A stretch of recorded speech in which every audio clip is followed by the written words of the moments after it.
अस्सलाम वालेकुम दोस्तों, मैं डॉक्टर जाम्स सज्जाद हुसैन। आज के वीलॉग में हम ये खुलासा करेंगे कि इंडिया के अंदर वो कौन 4 सी शख्सियात हैं जिनके हाथों इंडिया पिछले 25 साल से यरगमाल बना हुआ है। 2 उसमें से बेच रहे हैं और 2 खरीद रहे हैं। पूरे जो 150 करोड़ की पॉपुलेशन है वो यरगमाल बनी हुई है इन 4 शख्सियात के हाथों। और ये बात मैं नहीं कह रहा, इंडिया का एक फॉर्मर और सीनियर एक हिस्टोरियन है, प्रोफेसर रहे हैं, वो बात कर रहे हैं कि इंडिया के अंदर 2 गुजराती ऐसे हैं, यानी नरेंद्र दामोदर दास मोदी और अमित शाह। ये बेच रहे हैं, इंडिया को बेच रहे हैं, और 2 जो हैं वो खरीद रहे हैं, यानी इंडियन रिसोर्सेस को बेच रहे हैं और गौतम अडानी और मुकेश अंबानी उनको खरीद रहे हैं। वो क्या खरीद रहे हैं, पहले उस हम हिस्टोरियन की बात करते हैं, फिर हम खुलासा करते हैं कि मोदी बेच कैसे रहा है, अमित शाह चीजों को बेच कैसे रहा है, वो लुकमा कैसे छीन रहा है आम इंडियन से। पहले हिस्टोरियन की। देश को 4 गुजराती चला रहे, 2 लोग बेच रहे, 2 लोग खरीद रहे। अडानी जो था मोदी के आने के पहले क्या था, he was a small fry, he was nothing. अभी तो नंबर 2 पे आ गया है। कोई भी चीज हो तो अडानी है, पोर्ट पे अडानी है, जहां से ड्रग्स भी आ रही है, नो प्रॉब्लम, अडानी को फायदा है ना, नो प्रॉब्लम। तो मुझे लगता है कि खास तौर से जो अडानी को तो बहुत ही फेवर किया और अंबानी को भी उतना ही फेवर है, अनफॉर्चुनेट। जी दोस्तों, अगर इनकी लंबी चौड़ी गुफ्तगू है, वीलॉग के साथ इन्होंने बात की है, बड़ी जबरदस्त बातें करते हैं और हमेशा एविडेंस के साथ बात करते हैं। अब देखिए, जब नरेंद्र दामोदर दास मोदी मुख्यमंत्री बनता है गुजरात का, वहां पे वो नस्ली फसादात कराता है, दंगे कराता है, मुसलमान और हिंदू के दरमियान लड़ाई कराता है, कई मुसलमान जो है उनकी शहादत होती है, आबरू रेजी होती है, बड़ा मसला बना और पूरी दुनिया में, इवन अमेरिका ने इनके दाखिले पे पाबंदी लगा दी। जब ये वजीर आजम बना है, वहां पे प्रधानमंत्री बना है, तो पाबंदी हटाई गई, अदरवाइज इसके ऊपर अमेरिकन दाखिले पे पाबंदी थी, इस नरेंद्र दामोदर दास मोदी के ऊपर। अब दूसरा गुजराती जो है वो अमित शाह है, जो इस वक्त गृह मंत्री हैं। इन 2 ने प्लान किया था, इन 2 ने गुजरात से प्लान किया था कि अगर हमने इंडिया के ऊपर हुकूमत करनी है तो हमारे पास इन्वेस्टमेंट होनी चाहिए।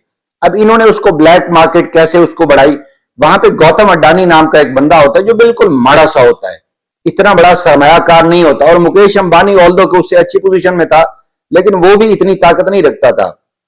तो मोदी ने क्या किया, मोदी ने गुजरात के जो रिसोर्सेज थे वो इसकी तरफ मोड़े और पब्लिक प्राइवेट पार्टनरशिप के जरिए उसने गुजरात के स्कूलों को परचेज करवाया, गुजरात की हॉस्पिटल को, सेहत यामा को। अब साजरी जब आप इनको नवाजेंगे तो इंडस्ट्री लगाएंगे, और आपने अवाम को दिखाया इंडस्ट्री रेवोल्यूशन, मैंने गुजरात बदल दिया, गुजरात का चेहरा बदल दिया, गुजरात के मैंने एयरपोर्ट बदल दिए, वो साफजर बनाया उनकी कंपनियों ने थे, और सारा सरमाया हुकूमत को उठा के अपनी तरफ ले गए, यानी उन्होंने अपनी तिजोरियां भरी और कंस्ट्रक्शन की।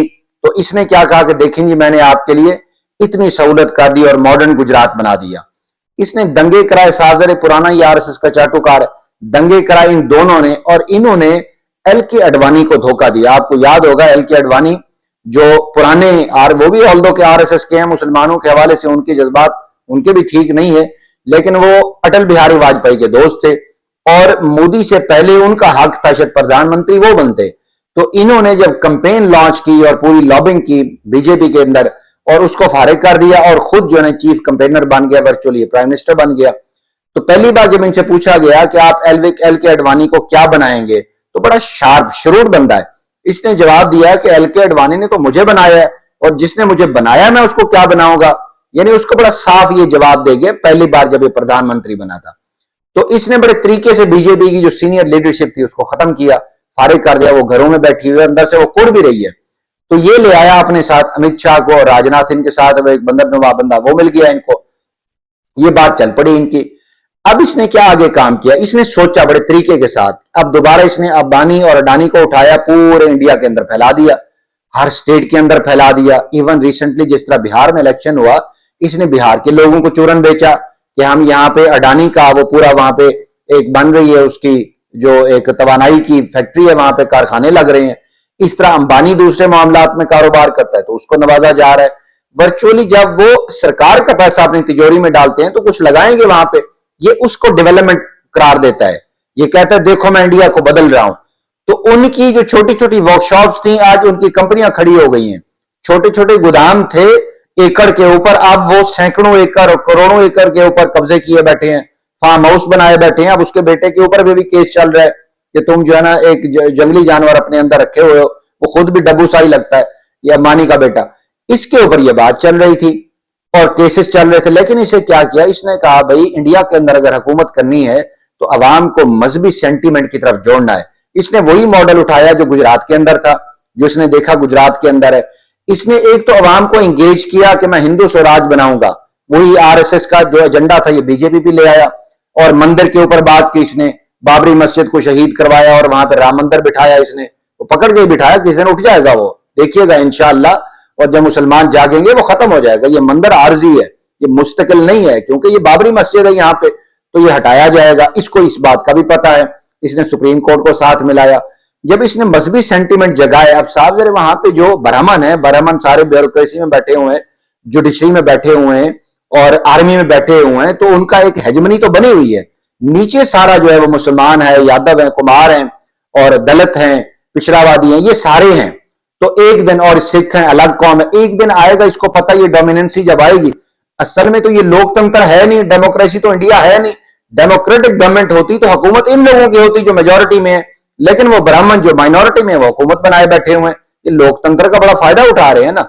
दूसरा, इसने देखा कि एक मजहबी तौर पर एंगेज किया आवाम को, यानी जहां बात डेवलपमेंट की होनी चाहिए, हॉस्पिटल की, सड़कों की, स्कूल कॉलेजेस की, यूनिवर्सिटीज की, वहां पर ये क्या करता है, राम को ले आता है। हम राम की हिफाजत करेंगे, हम ये करेंगे, ये वहां ड्रामा करता है। वहां पे जो सीनियर लोग हैं, जो सीनियर नेता हैं, वो इसको समझते हैं। तीसरा, इसने क्या पन्ना खेला, इसने देखा कि भाई जब तक मैं इनके साथ, इन्हीं के लेवल पे बात करूंगा आवाम के साथ, तो ये जाग जाएंगे, ये राइट्स मांगना शुरू हो जाएंगे। तो इसने सीधा वार किया, और ये तीनों ने किया, सिर्फ मोदी ने नहीं किया, इन्होंने सीधा वार किया पंडित जवाहरलाल नेहरू पे। अब देखिए, नेहरू के साथ लाख इख्तलाफात हों, आइडियोलॉजिकल इख्तलाफात हों, पाकिस्तानियों को, मुसलमानों को, इंडिया के अंदर मुसलमानों को, but this is an admitted reality कि नेहरू, पंडित जवाहरलाल नेहरू और मोहनदास करमचंद गांधी, ये दो सीनियर नेता थे जिन्हें इंडिया बनाया। और पाकिस्तान के अंदर कायद आजम अलैहिर्रहमा और नवाबजादा लियाकत अली खान और नवाब ऑफ बावलपुर, बाकी और लोगों ने पाकिस्तान को बनाया और पाकिस्तान की रियासत को मजबूत किया। तो आप पंडित जवाहरलाल नेहरू से इंडिया की क्रिएशन और जो उसने मजबूत किया, आप वो तो नहीं छीन सकते। इसने कहा किसी बड़े के ऊपर हमला करो ताकि नीचे जो आरएसएस के चाटोकार हैं बीजेपी के, वो वाहवाही करेंगे। और फिर इसने गोदी मीडिया को परचेज किया, इसके ऊपर भी पैसे लगे हुए इसी के नेताओं के। ये अर्नब गोस्वामी का चैनल देख लें, बाकी देख लें, इन्हीं के बीजेपी के लोग हैं जो चला रहे हैं। तो इसने उसके ऊपर हमला किया, जिसके ऊपर कांग्रेस के बंदे ने पिछले दिनों लोकसभा में बात की। मेरी ख्वाहिश है वो 30-40 सेकंड की वो बात सुने, फिर हम इसको कल्मिनेट करते हैं कि मोदी का अब आखिरकार अंजाम क्या होने जा रहा है। पहले कांग्रेस का नेता, मंदिर में गाय काट के फेंकी जा रही थी, मस्जिद में सुअर फेंके जा रहे थे। उस दौर में एक ऐसे देश के निर्माण का संकल्प, गलतियां हुई होंगी, आप विलन क्यों बनाते हो भाई? विलन मत बनाओ, आपसे भी गलतियां होती, हमसे हुई हैं, तो हम भूल जाते हैं 47 में इस देश की क्या हालत। सर आपने घर बनाया हो, मैंने नहीं बनाया अभी तक, मेरे पिता ने बनाया। सर ग्राउंड फ्लोर बनाने में सबसे ज्यादा मेहनत लगती है, नींव है वो। नेहरू और अंबेडकर, पटेल, आजाद ने नींव डाली, आप सेकंड थर्ड फ्लोर बना रहे हैं, उन्होंने फर्स्ट फ्लोर बनाया, आप 5 फ्लोर और बनाइए, लेकिन नींव के बगैर फ्लोर किसी काम का नहीं। मैंने कई दफा कहा है, 14 का चुनाव 19। जी दोस्तों, जिस अंदाज में ये पार्लियामेंट के फ्लोर पे बात कर रहे हैं कि मोदी साहब आप पंडित जवाहरलाल नेहरू से वो उसने जो नींव रखी है इंडियन इमारत की, वो तो आप नहीं छीन सकते, आप इसके ऊपर 5 माला और बना लें। लेकिन जो वो बुनियाद रख गया है, जिस तरह उसने जेलें काटी हैं और एक जदीद भारत को एक डेमोक्रेटिक स्ट्रक्चर दे के गया, तुम तो वो नहीं छीन सकते। लेकिन ये गाहे बगाए उसी के ऊपर हमला करते हैं, पंडित जवाहरलाल नेहरू पे। और ये अभी उसकी देखिए, हुकूमत के अंदर जब आप होते हैं डेमोक्रेटिक स्ट्रक्चर के अंदर, तो आप हारते जीतते रहते हैं, कुर्सी जो है इक़्तिदार बदलता रहता है। लेकिन ये नेहरू के ऊपर हमला करता है और उसकी बेटी गांधी यानी इंदिरा गांधी के ऊपर हमला करता है, ताकि जब उसके ऊपर हमला करेगा तो कांग्रेस जज्बात की राह में बह के उसको डिफेंड करने में लग जाएगी। और जो अब यानी पिछले 15 साल से 13 साल से केंद्र सरकार में, 25 साल से गुजरात के अंदर जो इसने जुल्म ढाया है, जो अवाम का पैसा, इंडियन गवर्नमेंट का पैसा उठा के अपने यारों को दिया है, उसकी पूछताछ शुरू हो जाएगी। तो राहुल गांधी डायरेक्ट इसके ऊपर हिट करता है, इनके यारों के ऊपर, दोनों अंबानी अडानी के ऊपर। वो कहता है ये मोडानी गवर्नमेंट है, यानी मोदी की और अडानी गवर्नमेंट है। तो इसको बड़ी तकलीफ होती है, ये बार बार उसके ऊपर पर्चे करवाता है, उसको जेल में डालता है, ये सारी चीजें करता है। इसको पता है कि अगर अवाम जाग गई, अवाम को सही मानों में चीज का पता चल गया कि ये मोडानी मॉडल जो है, ये जो अंबानी मॉडल है, ये बुनियादी तौर पे इंडियन आवाम के पैसा जो है, जो इंडियन आवाम का एक यानी टैक्स पेयर है, उसका टैक्स उठा के उनके मुंह का लुकमा छीन के ये अंबानी और अडानी के बैंक्स जो है, उनकी जो एयरपोर्ट्स हैं, जो नशा बिक रहा है, चर्चा आ रही है, सब कुछ हो रहा है, उसके ऊपर कोई रेड नहीं है, उसके ऊपर कोई किसी किस्म की एजेंसी नहीं जाती।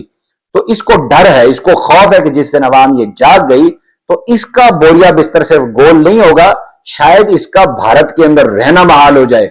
ये जो इसके साथ चाटुकार है दो बड़े, यानी एक तो गृह मंत्री हो गया अमित शाह, दूसरा राजनाथ सिंह, इन तीनों को पता है कि जिस दिन अवाम जागी तो इनको शायद या तो जेल में पनाह मिलेगी या फिर ये क्रेमलिन में बैठा होगा, और क्रेमलिन में होता है ना सागर शाम का भी बंदा वहां बैठा हुआ है, तो या जिस तरह ये अभी शेख हसीना वाजिद को पनाह दिए बैठा है, तो इसको शायद किसी मुल्क में पनाह नहीं मिलेगी।